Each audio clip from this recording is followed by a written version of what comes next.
Thanks again for coming. Again, my name's Jane Dearwester with McIntyre Elder Law. Thank y'all for being at Highwire. How many of y'all have been here before? Anyone? I haven't been in this space before. I've been here to Highwire, but I haven't been in the event space. So thank you for hosting us. I hope y'all are indulging and sampling all the wonderful things that Highwire has to offer. As you can see from our graphic up here, tonight is the first premiere of our non-traditional family estate planning seminar series. I wrote a guide specifically focused on non-traditional families that's on our website, which you can find at MC Elder Law Non-Traditional. And I had someone approach me earlier, and I want to say too, the same things that we recommend for non-traditional families work for traditional families. So the same things that we're going to talk about tonight, powers of attorney, wills, trusts, all kinds of estate planning devices, and all the different services that we offer as an elder law firm, they work for everyone. So part of the reason for bringing this idea of non-traditional families to the forefront is the reality of the world is the typical family of mom, dad, 2 kids, a dog, and a house is out the window. That is the exception. That is no longer the rule. More than half of marriages, I think it's upwards of 60% of marriages now end in divorce. So you're more likely to be divorced and maybe be on your second, third, fourth, fifth marriage than you are to be in one marriage that lasts a really long time. I'm going to tell you a little bit about myself. Speaking of long marriages, I'm the product of a long marriage. My parents have been married over 50 years. They are what most of us would consider a traditional family. I grew up in the Midwest in Central Ohio. Me, my mom and dad, and my brother. So mom, dad, and 2 kids. And now I live in Asheville many years later. I am a single parent here in Asheville. And I've lived in the Asheville area for 20 years, love it here. And I love that Asheville really embraces all different kinds of lifestyles, all different types of demographics. And I think it truly is a great melting pot for a lot of different kinds of people to come together. And so we want to recognize that and really highlight that in the estate planning context and realize that everyone needs estate planning. Everyone needs to have a plan in place. And I hope I'm not the first person to tell you this, but everyone is going to die. Everybody in this room, including me, we're all going to check out at some point. So you have a choice. You can make a plan leading up to that. Like, what's going to happen? How do I want to be treated? Who do I want to help me when I'm most vulnerable and I don't have capacity to speak for myself? Or you're going to do nothing, which is option 2. So it's doing something or doing nothing. Those are your 2 options, yes? So you're going to do something. You're going to make a plan, put a plan in place to protect your assets, to protect your body, to protect yourself, or you're going to do nothing, and other people are going to be stuck with making those decisions or legally have to make some truly impossible decisions on your behalf if you don't make any plan. Estate planning, I think, is the ultimate act of adulting. You are truly getting your affairs in order, your financial affairs, your healthcare affairs, what's going to happen after you die, who do you want to inherit your stuff, how do you protect the stuff that you have, what happens if you have a medical diagnosis or something happens where you have to receive assistance or you have to go into a nursing home facility, skilled nursing, at-home care. What are you going to do in those situations? Do you have a plan? And are all your assets going to be on the table for medical and long-term care providers to come in and take everything you've worked for your entire life so that they take everything and your family is left with nothing, and potentially not only left with nothing, but left with bills they have to pay on your behalf? We want to help you avoid all of these things. So thank you for being here. All the things I'm going to talk about tonight are great and wonderful, but everyone's situation is unique. So sometimes you'll come in, we have clients come in and we set up foundational documents. These are documents everyone should have, no matter your demographic, your pronouns, your gender identity, your family structure. Everyone should have these 4 things that I'm going to talk about first, and I'm going to highlight them quickly here. They are the general durable power of attorney, also known as the financial power of attorney. Every person in this room, every person in Asheville, every person everywhere should have the general durable power of attorney, a healthcare power of attorney, a living will, and a last will and testament. So those are the documents everyone should have in place. And I'm going to talk about each of those in turn. I'm going to talk about some other things. So let me start and talk about our foundational documents. I want to make sure we get at least through those tonight. And I'm also going to talk about some real estate related items. Number one, because that's my background in real estate. I also have my real estate license as well. Pick that up along the way. And so real estate is the number one asset that most people are concerned about protecting, for good reason. This is usually the biggest investment we make in our lifetimes. There are also homestead properties that families have lived in or have owned as a family for decades, for maybe 100 years, especially around here in the mountains. This is like 100 acres that great-great-grandfather owned, and it's been divvied up all over the years. And are you going to be the one to sell it outside the family or lose your home in foreclosure so that somebody else from outside the family's coming in? Those kind of things really can cause some wrinkles at Thanksgiving dinner when everybody gets together. So I'll talk a little bit about protecting real estate because that's always a big question and very important. I'm going to start with the general durable power of attorney or financial power of attorney. This is, in my opinion, the most important document for everyone to have in place. Again, regardless of your family situation, regardless of what assets you have or don't have, the general durable power of attorney is a document where you name an agent, and we usually recommend name at least 2. Some people say, I can't even think of a good one, but at least think of one. And this agent, this person that you pick, that you designate under the power of attorney, that person is going to have the legal right to do anything you can do, right? So anything with your bank accounts, with real estate transactions, anything that you could do yourself, you're empowering this person to do on your behalf. So choose wisely. Choose this person wisely. I have a case right now in Brevard where a son forged a power of attorney in the name of his father, sold his father's house, took all the money and blew it. And we're suing son right now. And I have to mention, he also took dad's dog, not just the $100,000+ from the sale of the home. He took the man's dog. Who does this? Who does this to anyone, much less your parent? So there are very strange situations and strange motivations that happen in the world. That's what I'm learning. And so you very much want to pick wisely. Now, in this example, my client didn't choose him. This guy forged the power of attorney. So you want to be very careful what you're signing. First of all, this is just a free piece of free legal advice in general. Read what you sign, but the power of attorney document is going to empower your agent to help you when you're at your most vulnerable point. So when you're still alive, but potentially your cognitive abilities are faltering, or if you're in a coma, or if you have some kind of diagnosis where you can't speak or communicate, at that point, when you're in that state where you can't speak, communicate, or maybe your cognitive abilities have declined, you can no longer sign a power of attorney. That ship has sailed.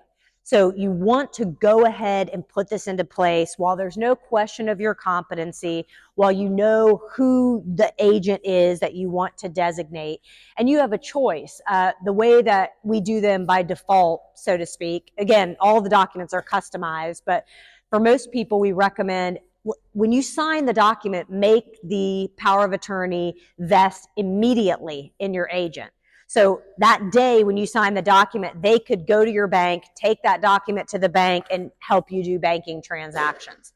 Now, some people, for their own reasons, which are completely valid, do not want that happening immediately. They say, I don't want this to kick in until I can't make decisions for myself. And I want a medical doctor to make that determination.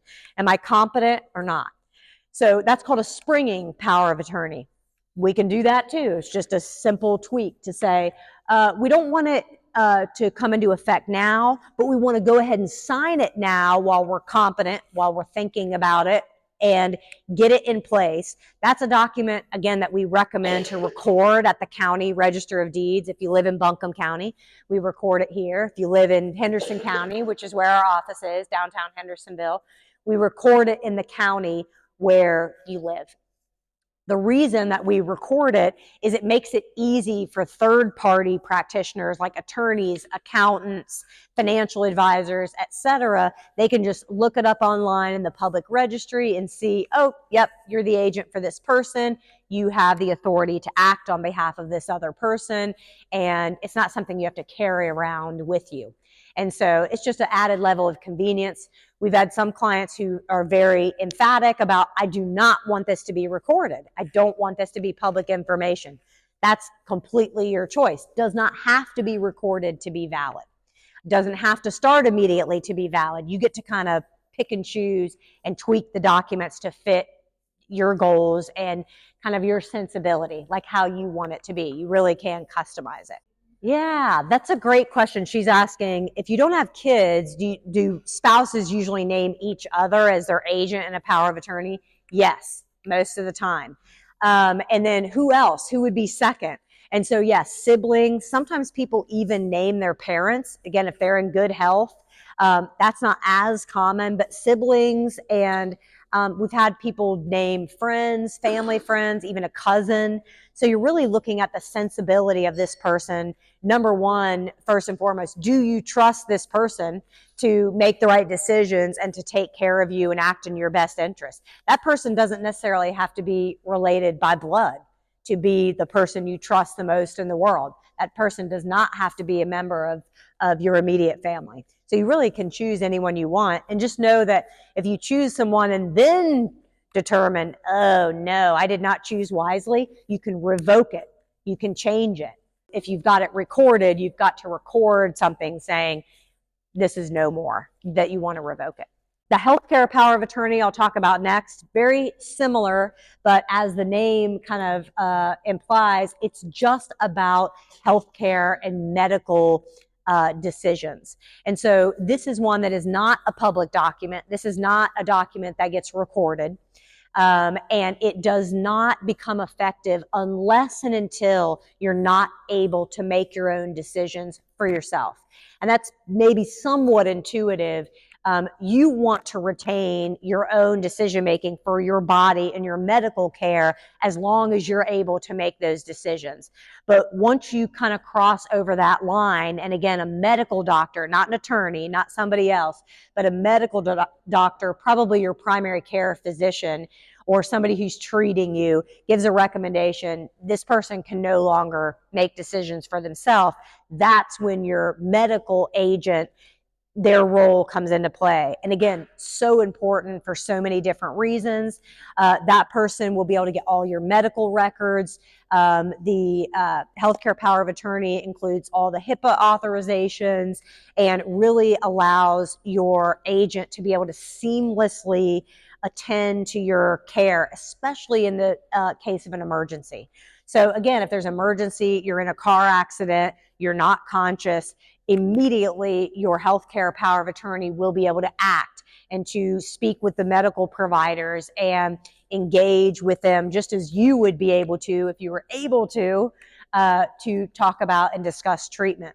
That's a really tough position. The question is about, what if the doctor or the facility, the hospital, is not honoring the power of attorney? It certainly does happen. The way that we draft our documents, we draft them to be extremely comprehensive. So there's kind of nothing left to the imagination. And actually, sometimes we have clients complain that they're like, can you just give me the short form? Like, this is too much. I don't need all of this. Then sure enough, something happens where they're like, oh my God, I'm sure glad that thing was on page 17 because that's the thing I really needed. And there's no way to anticipate it. So the way we've anticipated it is through experience, through litigation, seeing what things are litigated. And we're like, ooh, we need to put that in, right? We need to put that into our document. We just had a case on this. So we're always evolving, improving, and taking from real life scenarios to improve all of our documents. That's a really specific and tough situation if the doctor is not honoring a power of attorney. We don't have too many problems with doctors kind of questioning our forms in particular, but we have clients that have brought that to our attention. And I think really it ends up being a conversation between one of the attorneys at our office and the medical practice to really understand the doctor's concerns. My thinking is the doctor is not trying to give anyone a hard time. What do you think is in the doctor's mind? Why are they resistant? They think they're going to get sued. Of course, they think you're going to sue them or something's going to happen or they're going to give information to someone and then they're going to have to deal with a lawsuit, a malpractice suit, or some kind of breach of privacy lawsuit. So they don't like to get involved in that. We want doctors to be focused on care, but we realize those situations can come up. And just to mention here, if you don't do a healthcare power of attorney when you're able and competent, and something happens and then you're no longer competent, then what? Then who's in charge? Does anyone know? What happens if you don't do either of these powers of attorney? Pardon? That's good. She's saying whoever takes you to the hospital, which is a good guess. But what happens if you don't designate anyone as either your legal or medical agent? The only way to get help and have someone advocate and act on your behalf is to go through a guardianship process in the courts. So, and this is also important, very common misconception is people believe that once you're married, well, I'm married, I don't need a power of attorney because if something happens to me, I'm married, my husband, my wife, my spouse, they'll take care of it. Nope. Your spouse in North Carolina is not empowered to act on your behalf without a power of attorney in place. That is a very common misconception that people say, oh no, I signed for him or I signed for her. Or, yeah, I'll make decisions for the other person. Nope, not legally. You have to have the power of attorney to be able to act even on behalf of your spouse in a life or death situation. Yes, you have to have a power of attorney to be able to act. You cannot make decisions for your spouse without a power of attorney, even in an emergency situation. You need to have that document in place. And again, one of the great benefits that our firm offers is once you sign up, we get all your documents in place. Once everything is signed and official, we upload it to a bank level encrypted place in the cloud where you can also give access to your agent or maybe your loved ones, the person you name as your agent, executor in your document, so they will also have access. So, not many of us are carrying around these papers with us, but we're all carrying around this magic device that connects us to the internet all the time, our phones. So having instant access to all your documents through our eDocs portal is a huge benefit, and it doesn't cost anything extra. That's just something that we provide when we set you up as a client. And so I think that eDocs access is really an incredible benefit that we offer. And I know I've heard direct feedback from clients where that has come in extremely handy, where they've been somewhere where they needed to have that medical power of attorney. They could show it to somebody in an emergency. Look, I'm the agent for my spouse or my mother, and get her to the hospital. Let's do whatever has to be done. So those documents are very important. Again, if you don't have them in place, you've got to go through guardianship. I've got a handful of guardianship cases I'm working right now. like anything in the courts, it's slow, it's expensive. People can contest and make it longer and cost more money. So you can cut all of that contingency out and just plan ahead. Once you've designated an agent under the powers of attorney, you don't have to worry about someone needing to be a legal guardian. You've already designated someone to act on your behalf. You don't have to go through that process. Your living will is kind of a misnomer. It's also called the advance directive for the desire to die a natural death. And that is the document where you get to decide if something happens to me and I'm incapacitated or in an incurable state where there's no chance of recovery, it's okay to let me go. Or maybe your decision is, no, keep me plugged in indefinitely, period. Keep the power bill running to Duke Power. Keep me plugged in as long as possible. And again, this is a decision you need to make, and please make it for yourself. Do you want to be kept alive by machines? Do you want artificial hydration and nutrition? Do you want those to be administered to keep you alive? Again, this is only in the state if you are in a vegetative state from which you are to a reasonable degree of medical certainty that you are not going to recover from it. So this isn't just, hey, I was in a car accident, I've got a broken arm, don't do anything to help me. This is not this. This is in a very specific, a very serious situation. What do you want to happen with your body? And please don't leave that decision to your loved ones and somebody else to decide on your behalf. Please go ahead and make that decision while you're competent and during your lifetime, so that this is not a discussion that your family members have to have when you're in a very, critical medical state. That is a tough situation for everybody anyway. So let's not add to that by someone having to make these impossible decisions. People lament about those for the balance of their lives, having to make those decisions. I want to talk about the last will and testament. This is the document that most people equate with estate planning, right? This is, do you have a will? This is probably the most popular document, the document that, again, most people are most familiar with. And again, most common misconception with a will is people will say, oh, I'm all set to go. I've got my will. I don't have to worry about probate. I'm good to go. No, let's pause there. The will is the guide through the probate process. Having a will does not avoid probate. Having a will gives you a guide through probate. If you don't have a will, what happens to your stuff? Does anybody know? If you pass away and you don't have a will, what happens is it's called intestate succession. That's just the legal name of it. But the all-powerful legislators in Raleigh, the North Carolina General Assembly, have enacted statutes to say, hey, if you don't do your homework, if you're not adulting, if you don't put your estate plan, your will together, here's how we've decided in our infinite wisdom to split up your stuff. So if you don't have a spouse and just have children, all your stuff goes to those children in equal shares. If you just have a spouse and no other descendants, your spouse will inherit. And then it goes, I was just looking at it before the seminar tonight. Yes. Right. Everything goes to your sister. If she's your only like biological relative, she would get it. So, and then it even goes down to like cousins and, again, doing real estate work. Somebody would die and we'd have to figure out who the heirs were. And sometimes it wasn't so clear. And then we'd have to figure it out. It's like, oh, you have 1/64th of an interest in this property. Those were always super fun cases to be a part of and try to figure out and track down all these people. So if you don't make a plan, your assets are going to be, they're going to go through probate, first of all.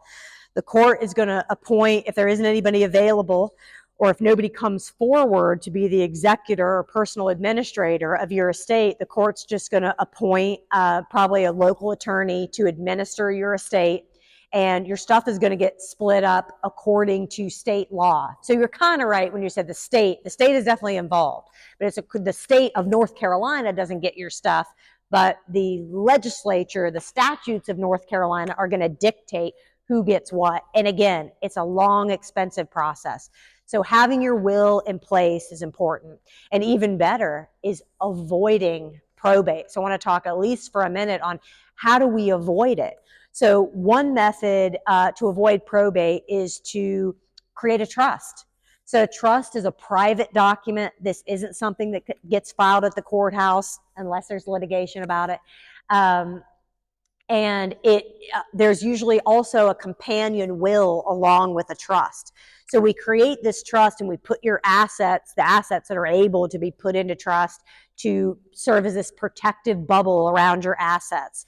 And one of the other advantages of trust planning is that you can get really specific about how you want to distribute your assets, particularly for non-traditional families. I see this the most in blended families where it's maybe like second, third marriage and people have kids from before and then they come together and they have kids together. It's like, well, when husband passes, I want part of my estate to go to my oldest children from my first marriage, but I don't want to disinherit these new children from the second or subsequent marriage. So trust planning is extremely important and extremely effective in blended families for that very reason. And like I said, there's always a companion will that goes along with a trust to say, hey, if I forgot to put anything in my trust during my lifetime, when I die, put it in there now. So we call it a pour over will. So it's like anything I have, just put it into the trust at my death. It can serve as a very strong, like I said, protective film, a protective bubble. So if they're going to try to get through that, it's really going to be a hefty effort. North Carolina has automatic, it's called an inchoate marital interest. This is another thing that's a common, it's not a misconception, people just don't know it. So in North Carolina, if you are married, your spouse owns a marital interest in all real property that you own in this state, unless you have a prenuptial agreement that says otherwise. Okay? And so once you get divorced, the divorce severs it. That's right. One of the phrases we use is it takes one to buy and two to sell, right? So I could go buy a property myself, get married later, and my spouse would have to sign off for me to sell the property that I bought myself. Because immediately upon marriage, without a prenuptial agreement, that person acquires marital interest in your property. If you feel overwhelmed, I've done my job tonight by sharing this information with you. I truly invite you, please make an appointment to come in and speak to us. There's no obligation. If you haven't been to downtown Hendersonville in a while, here's your express invitation to come. Our practice does cover a lot of things in the elder law realm that affect like the aging population.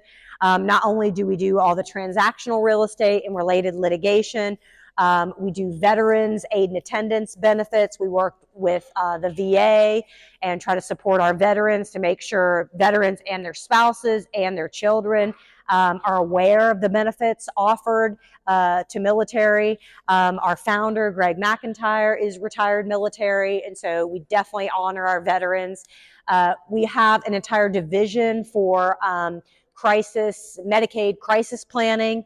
We do long-term care planning in advance to put you and your assets in a position where you qualify for long-term care Medicaid benefit.